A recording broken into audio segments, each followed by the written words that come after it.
the soaking process, put the fabric on a basin with water.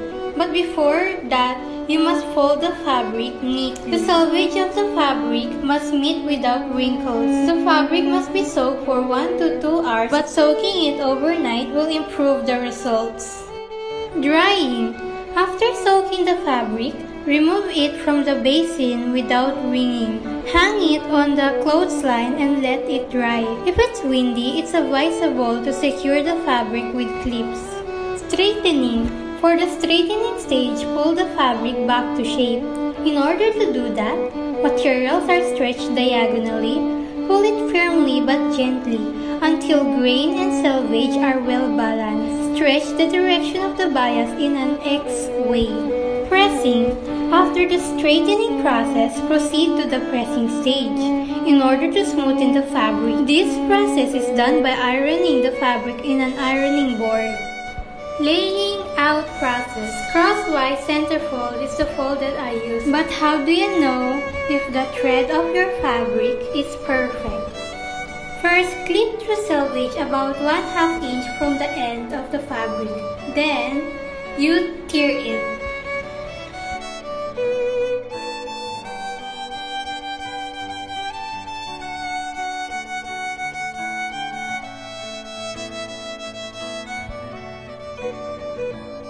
Voila! In order to check the proper grain line of your fabric, use measuring tape from your grain line to the edge of the fabric. They must have the same measurement of the distance from the top piece then to the bottom. Cutting the fabric. Materials for cutting are weights, scissors, fabric, and measuring tape. But first, pin the pattern to secure the position of the pattern piece on the fabric. Reminder, if you had a bigger fabric, don't lay your pattern piece on the center. Instead, lay it on the side where you can save fabric. When cutting, start at the end within your reach. Avoid moving the position of your fabric nor the pattern piece.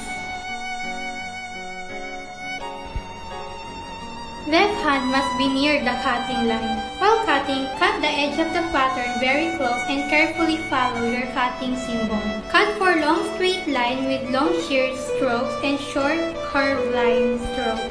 Don't forget to hold the material flat on the table so it doesn't fall out of shape or stretch. Also, when cutting, you need to go around the table. Never sit on the top of the table. When there is a notch symbol, cut them outwards rather than inward. Here's the last step, transferring the pattern symbols on the fabric with ruler and tailor's chalk.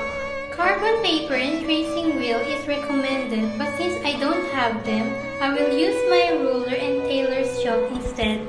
Your body measurement that is transferred to the pattern will be your guide in sewing. Since I fold the fabric right side out and wrong side in, I am tracing the pattern symbols on the wrong side using my tailor's chalk. For the curve areas, I use my improvised French curve. Make sure that the transferred pattern symbols are visible.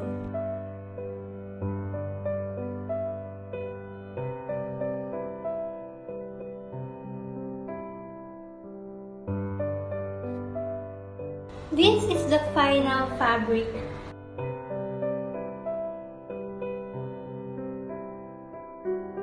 Thank you po and God bless!